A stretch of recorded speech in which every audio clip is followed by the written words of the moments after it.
The neighborhood was the kind of place where everyone waved hello, lawns were neatly trimmed, and kids played freely in the streets. It was a quiet, suburban community where neighbors knew each other by name and exchanged pleasantries at the mailbox. The rhythm of daily life was predictable and comfortable, with a sense of familiarity that most residents cherished.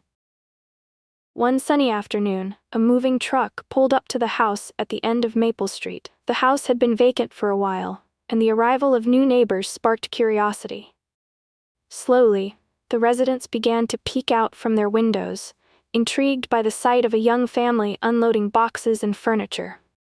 The family was a beautiful mix of cultures, a father with a rich, deep voice, a mother with warm, inviting eyes, and two children who giggled as they ran around their new front yard. They moved with a sense of excitement, eager to make this house a home and this neighborhood their new community. As they worked, a few neighbors ventured out, offering quick introductions and welcome smiles. The family responded with gratitude, hopeful that this would be the start of something special, a fresh chapter filled with new friends and happy memories. At the corner of the street lived Mrs. Evelyn Harris, an older woman with a permanent scowl etched onto her face. Known for her sharp tongue and rigid opinions, she had lived in the neighborhood for decades. Evelyn was the kind of person who kept a mental list of everyone's comings and goings, and she wasn't shy about sharing her thoughts, often tinged with judgment and disdain.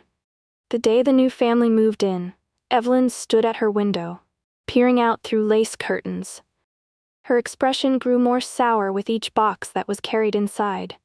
She had seen many families come and go, but this one, different in appearance and demeanor, didn't sit well with her. As the days passed, her disapproval became more obvious. She would stand in her yard, arms crossed, watching the family with a narrowed gaze. When they passed by on walks, her muttered comments, though barely audible, carried a clear message of unwelcome. "Things were better before," she whispered to her neighbor one morning, casting a disapproving glance toward the new arrivals. Her words were filled with prejudice, rooted in her fear of change and difference. The whispers grew louder, echoing through the neighborhood, leaving a trail of tension in their wake. At first, Evelyn's disdainful mutterings were easy enough to ignore. The new family, hopeful and determined, focused on settling into their new life.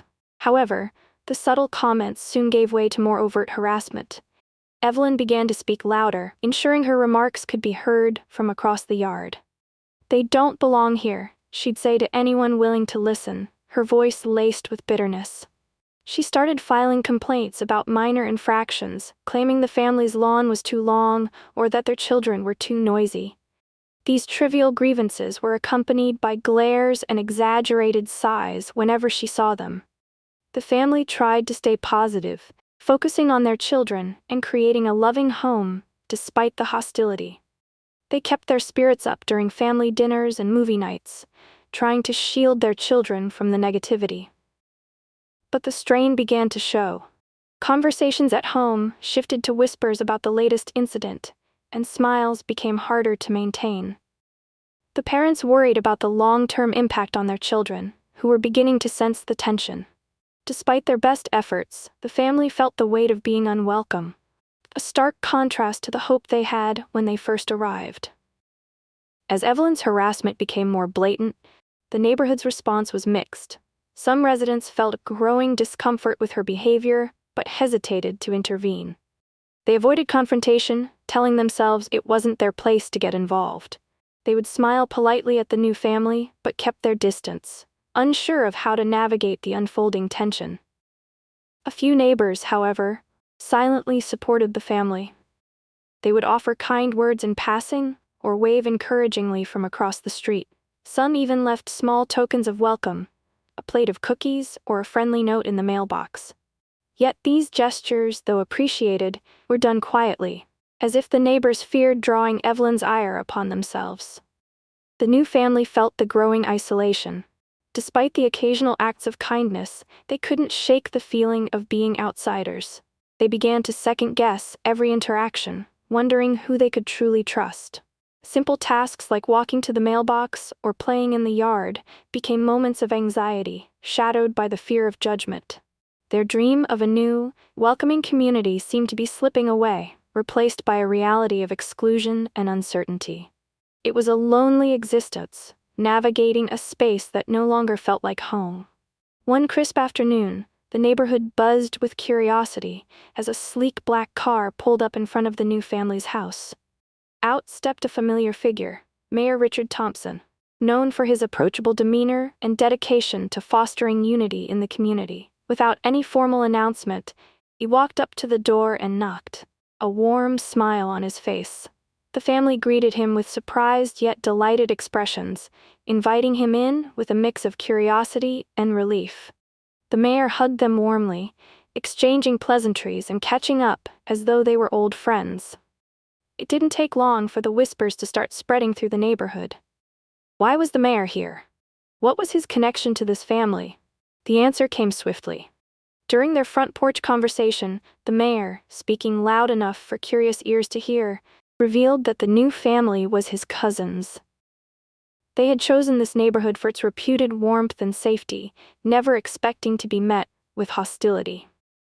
The revelation sent shockwaves through the community.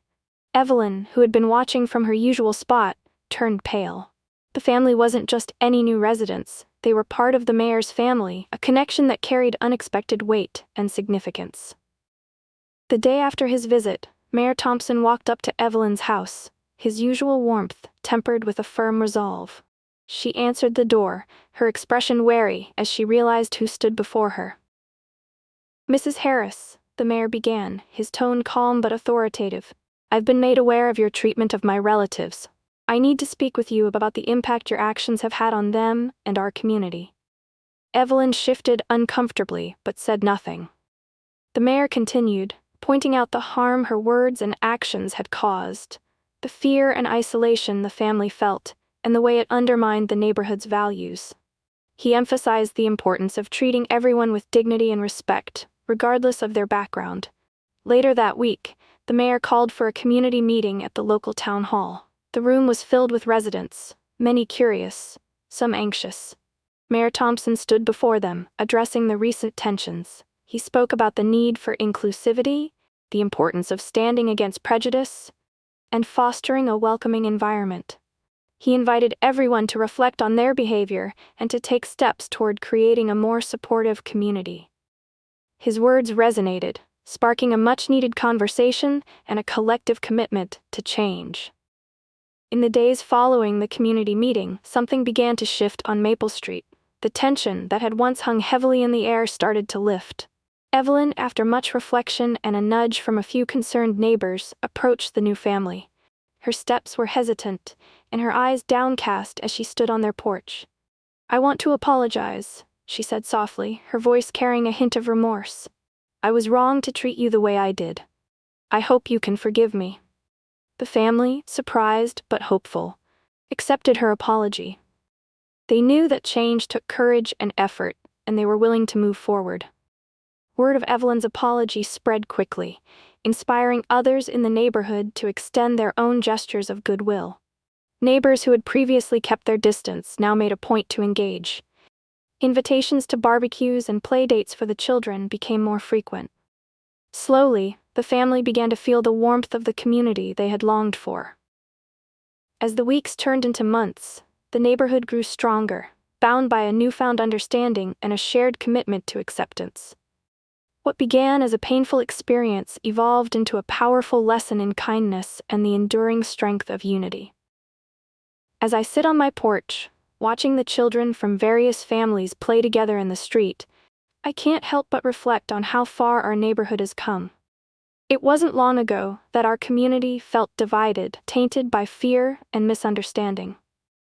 But one family's arrival, and the courage they showed in the face of adversity, sparked a transformation that none of us could have anticipated. Their connection to Mayor Thompson played a pivotal role, but it was their unwavering kindness and resilience that truly inspired change. Despite the hostility they faced, they remained open-hearted, choosing to believe in the goodness of their new neighbors. Their ability to forgive and their determination to build bridges rather than walls taught us all a valuable lesson. In the end, it wasn't just about a family finding their place. It was about a community rediscovering its values. We learned that acceptance isn't passive, it's an active choice we must make every day. The new family didn't just move into our neighborhood, they helped create a more inclusive and compassionate place for all of us. Their journey reminds me that even in the darkest moments, change is possible. All it takes is the courage to stand up, the strength to forgive, and the willingness to grow together. Thank you for taking the time to watch and engage with our story. If you found it inspiring or meaningful, we'd love to hear your thoughts. Don't forget to like this video if you enjoyed it, comment to share your reflections or experiences, and subscribe to our channel for more stories that uplift and inspire. Also, feel free to share this with your friends and family to spread the message of kindness and inclusion. Your support helps us create more content that matters. Thank you.